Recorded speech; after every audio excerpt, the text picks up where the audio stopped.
Hey everyone, welcome to today's video. In this tutorial, I'll show you how to download Instagram Reels videos, so stay tuned till the end to catch all the steps. Let's dive right in. First, open the Instagram app on your mobile device and make sure it's updated to the latest version available.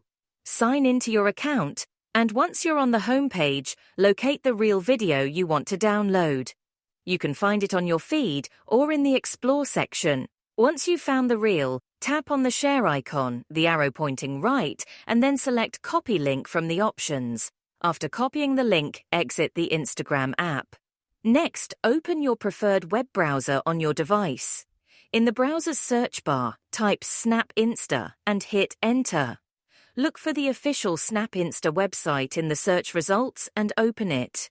Now paste the Instagram Reel link you copied earlier into the provided field on the Snap Insta website. Wait for the website to process the link. Once the link is processed, you'll see a download button appear.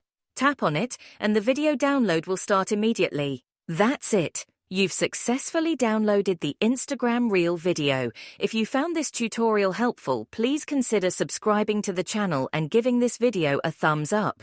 Thanks for watching, and I'll see you in the next one.